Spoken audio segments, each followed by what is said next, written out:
Hey and welcome, Miss Kara Speaks. Before we get started, I ask that you watch the videos till the end, subscribe, and turn on your notifications. We're back again for another episode of Love is Blind, Season 3, Episode 2. Let's get right into it. So we are picking up right exactly where we left off in Episode 1. So when we left Episode 1, Alexa and Brennan were getting to see each other for the first time. And Alexa goes, "What the F?" And that's where we left off. And we were worried. But it was a good what the F. He says yes. And they meet each other and they hug and they kiss. He gets down on one knee and he presents her with the ring. So they share a moment and she says that they'll have beautiful kids. And it's just really a super cute scene. Next, we head on over to the ladies' quarters where Colleen is going over these two rejections.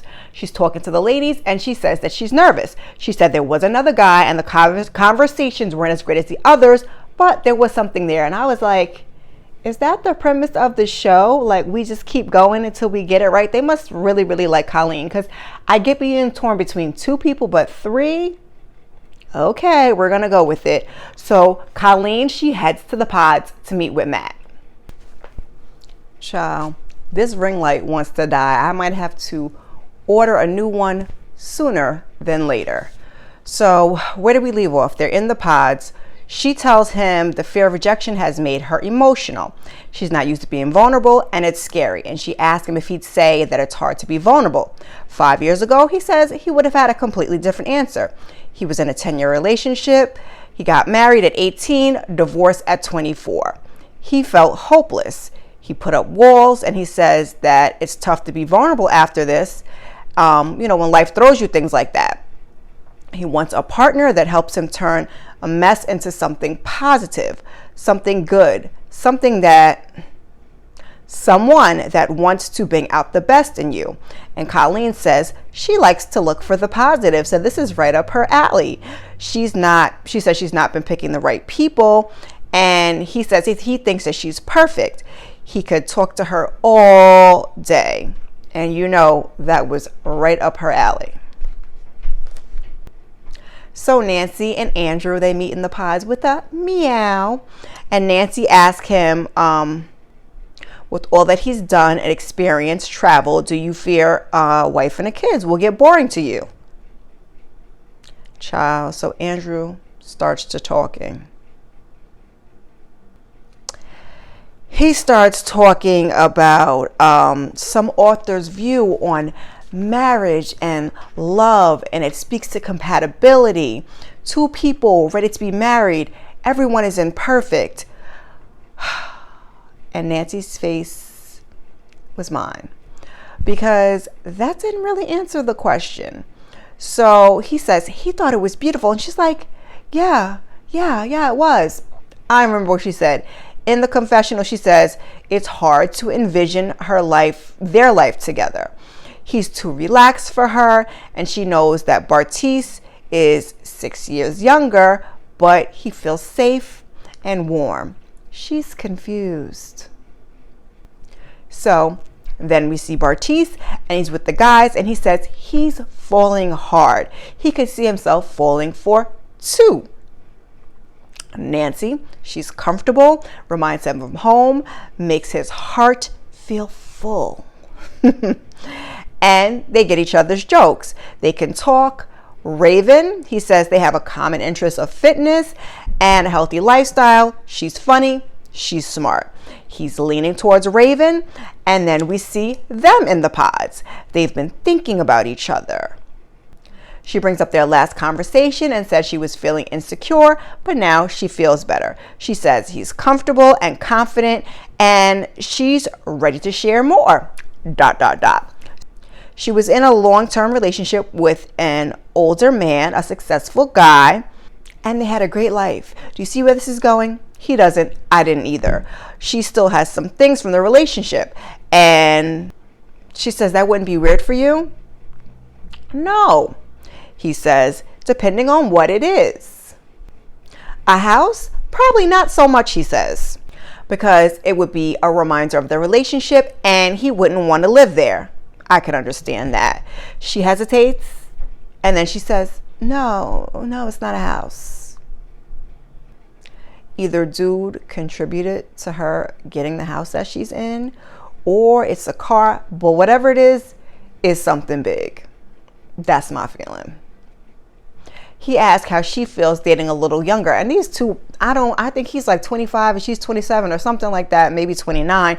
But he says, ain't gonna be no Rolexes for her, not yet.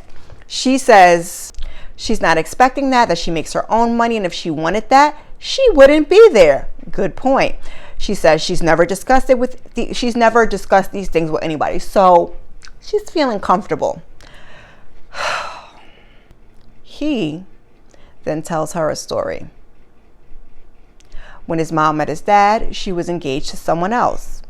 When he was in high school, his family went to the Cayman Islands on a family vacation. His mom used to live there when she was engaged. They go to a bar and there's a live band. And later on, the singer wants him, his mom, and his sister on the dance floor to sing a special song, but not his dad. So it turns out that this was the guy that his mom was engaged to. That was the beginning of the end for his parents' relationship. Whole time, he's telling this story. Raven is over there. She's doing exercises. She starts doing jumping jacks. He says that he'd never shared the story. And she's like, oh, it's not that bad. But she thanks him for sharing. He calls her out for doing jumping jacks while he's talking. Oh, you could hear that? Yeah, he could. Rude much? And you could tell he was offended. And he kind of says as much in his confessional. And he thinks that maybe he's made the wrong choice. And I swear, homie had a little thug tear in his confessional. He was not feeling Raven, made him feel, I guess, a little small. You're sharing. I don't think what he was sharing was such a big deal, but I guess if it was the reason his parents got divorced, let's not start rambling. Let's move on. Then they show us Raven in the pods with SK. Mind you, she's still working out. So maybe that's just her thing. He asks what comes to mind when you think of a Nigerian guy in the pods next to you. On their first day, she says she felt like he was a square. What's wrong with a square? Anyway, but she doesn't feel that way anymore. She says he's smart and he's well dressed, and she starts making jokes about, he probably has a little scarf. It was cute. So he tells her he comes from a very large family, 17 kids. Wow. Sounds like somebody else I know. We won't get into that. His dad was a patriarchal masculine figure, and polygamy is still a thing in his country, and his dad had more than one wife. He doesn't desire that. He believes in equal partnership as opposed to gender roles. Let's clap it up for SK on that one. So then I think Raven says something like she had a hard time being in a relationship with one person, and she thanks him for sharing. He commends her on her patience and her graciousness in getting to know him. Like, he has all the words, okay? SK is giving you that smooth, calm talking. Every day he feels closer to her. He seeks something intentional with women. He hasn't found that with anyone but her. You see what I'm talking about? So she tears up and she thanks him, and she wishes she started her journey on working herself earlier. So I guess it does seem that these two have a little, they have a deep, meaningful conversation, because at first I'll admit I did not see it for these two at all. Moving along. So then we're in the pods with Zanab and Cole. She says she likes his personality. Okay, girl. She says he matches her energy. She don't, I guess. They talk about all the cool places that she's been to. And he says that she's an expert traveler and a risk taker. He likes that. In marriage, he's looking for fun and adventure. I'm trying to stop umming so much, y'all. In that first video, I was umming like crazy. Even though I edited some of them out, I'm trying to be very intentional and not umming and okaying and all that good stuff. So he's stoked about the prospect of traveling with her. He mentions something about not having a couch, and she's like, wait, so you don't have a couch? You have a couch now, or something to that effect. He's like, no, it's there. He just he just didn't get a chance to assemble it because it got there late, and I guess he had to go off to film the show. So then they finally discuss age. She's 31, he's 26. He asks if that's a big deal. She says no, if he wasn't there maturity wise. Now, sidebar. I still feel like late 20s is still kind of early to be on these shows. Is it just me? Seriously, let me know down in the comments. I feel like at that age, you could kind of still get some therapy and figure some things out on your own. But I digress. He reveals he's been married and divorced. He dated a girl for 2 months and they were only married for 4.5 months. She filed for divorce and it taught him a lot. And I guess it would, because she said something about maturity level, but he's definitely giving me immaturity vibes. I wrote down in my notes unstable, and I put down Shake and Deep D vibes. These two are giving me, but he also gives me like Shane vibes. Like, he just doesn't seem very mature. So he asked her if she's ready for a committed relationship, and she says she is ready for all the things, that she's done a lot in her life alone and she doesn't want to do that anymore. She wants a prayerful relationship, a prayerful relationship. He says he's happy that she'll pray with him, and he says it's the foundation for a good marriage. And he's happy that she brought it out without him asking or saying anything about it. He asks her to be his girlfriend. She accepts.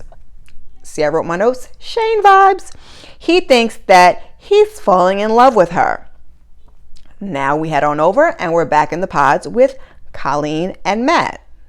She says she loves talking to him and getting to know him. He says this is the most that he's opened up in 10 years.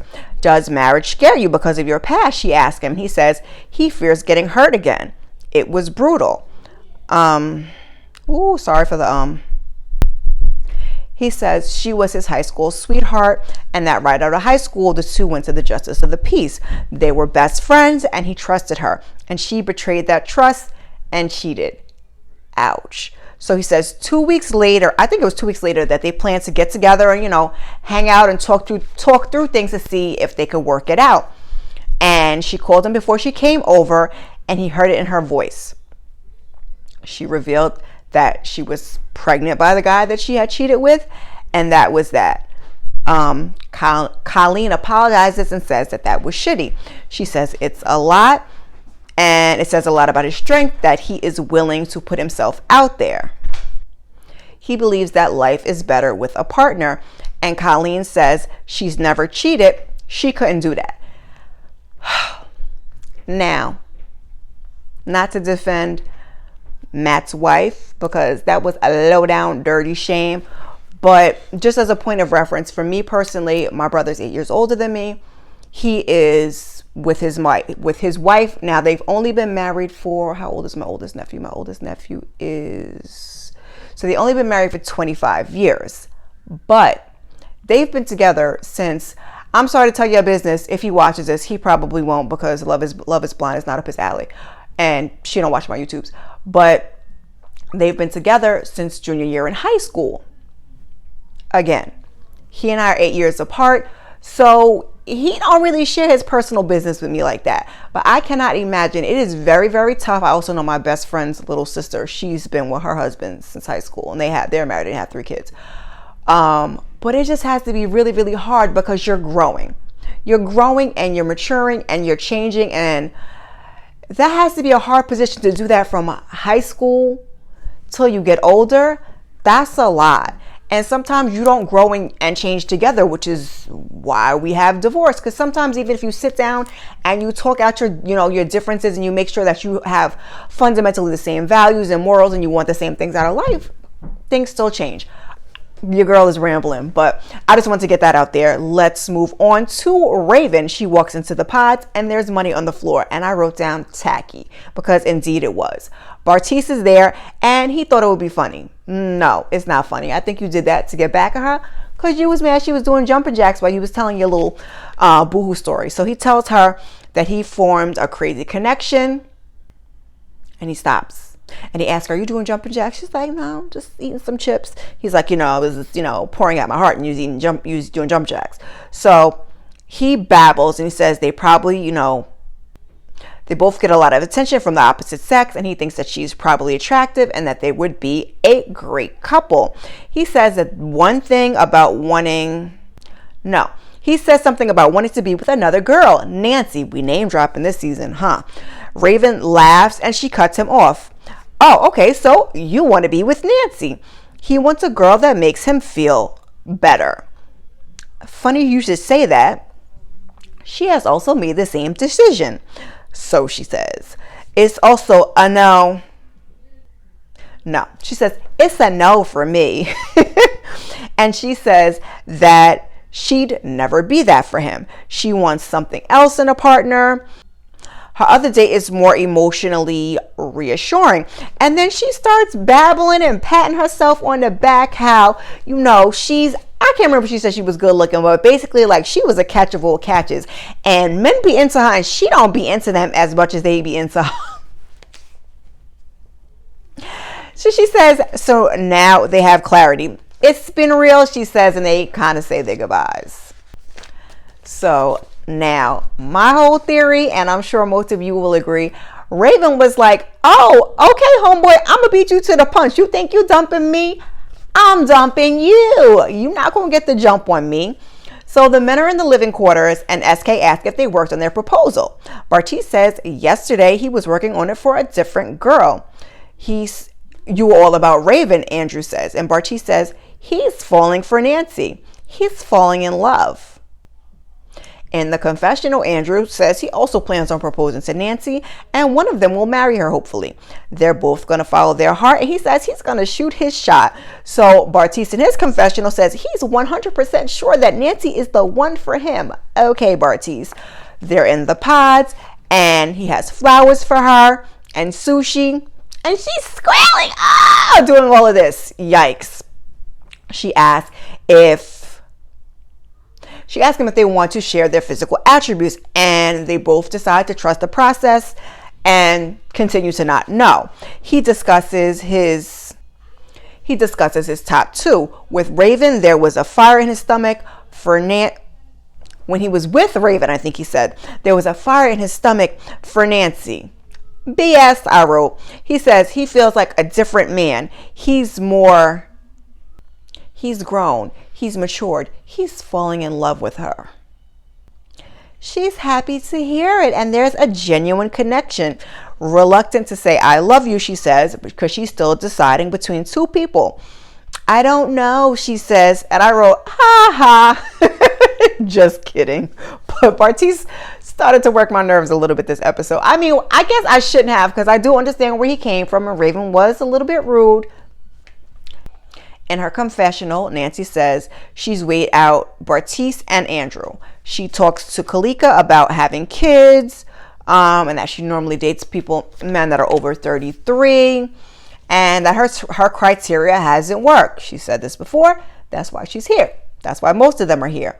We see everyone in the pods, and they're having like a little silent disco rave headset party, whatever you want to call it. And they've picked songs for each other. Nancy says Andrew makes her happy, his ease, his sexy voice. And she says basically she doesn't want to settle. So she wants to make the right decision and not just settle for, So she and Andrew, they talk about the music, and then they talk about family. And she talks about seeing a UFO somewhere in that. Okay, Nancy.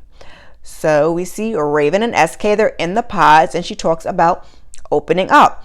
SK says he's not attracted to simple, straightforward. He seeks something deeper. I told you, come on, SK, with this talking. Raven says they agree on morals, principles, and they have the same values. Very important. This is more meaningful, she says. She says she likes this. She says she may not say that she loves him, but she's never had this type of feeling in her life before as a grown-ass woman. SK says he wants to love her way. So Cole meets with Zanab in the pods, and he says, I hope you, when one son is going in and out the door, the other one is in there rapping in the bathroom. Cole talks about falling in love with her, traveling, having kids, blah, blah, blah. He doesn't know. He says he doesn't know if he would have gone for her in the outside worlds, but there, she's the type of girl that he needs to go for. Good for him, not so good for her. So they have a little more sweet talk. And then he takes a knee and asks her to be his wife. She says she'd love to. And then I think in the confessional, she says that she doesn't care what he looks like. And then we hear him say, do you know what you're getting yourself into? I'm going to let that one go because I didn't like it. I didn't like it when Alexa said it. But when Cole said it, child, Zanab, do you know what you're getting yourself into, boo? So Colleen in her confessional says she's happy with Matt and that she overthinks when she's not with him. So the two of them, they meet up in the pods, and it's hard for her to be vulnerable. She reveals that most guys, after a few months, they leave. She said this to us on episode 1. Like I said, I'd like to know a little more about Miss Colleen. He asked if she's ready for that kind of relationship. She says yes. He says he's tired of being single. He's ready to expand with someone and build a family. He says he's fallen. She tells him she loves him. That makes him happy. In the confessional, he says he's fallen and he does not care what she looks like. So we see SK in his confessional, and he's just gushing over Raven, and he's ready to pop the question. They meet in the pods. He says he feels closer to her. He's fascinated by her mind, intrigued by her mystery. I told you, my kids, he's in and out. That 14-year-old in there playing music. Anyway, SK says, thank you for being gracious and patient and letting me love you the Raven way. He pops that question. She takes a lap or two around the couch. Yes, sir, she says, child. It's a hard yes for me, she says. And in her confessional, she's just going through a range of emotions, just expressing, you know, how she feels about the experiment, how she feels about him, and blah, blah, blah, blah, blah, blah. So in her confessional, Zanab said she's fallen. He's energetic, vibrant, a man of God, and he loves his family. Cole in his confessional says he'd never see himself marrying Zanab. He's learning himself. He says he loves her, and it's time to meet. So he runs to her. You're beautiful. They kiss and they're hugging, and he takes a knee and he puts that ring on her finger, and she approves. There's a lot of smiling and a lot of laughing. In her confessional, we see Miss Nancy, and she says she has a big decision to make. She meets with Andrew in the pods. He meows. They have a little chit chat, and he says she made his heart giddy. He asked her to come to the wall. And you know, Andrew, he said a lot more than that. But I'm not fixing to be here all day. So he proposes, and that is where we end. So what do y'all think he said, those of you who haven't seen past this episode? I believe in the next episode, we're finally going to get out these doggone pods and out of the house and into the real world. So, like I said, because I'm late on this, I'm going to spare y'all all the blah, blah, blah, blah. Drop your thoughts below in the comments on episode 1 or 2. And meet me back here for episode 3. Like I said, all the blase. Thank y'all for coming through. Share, like, subscribe. Check out my other content. All that good stuff. Like I said, meet me back here for episode 3. And I'll see you in the next one. Peace.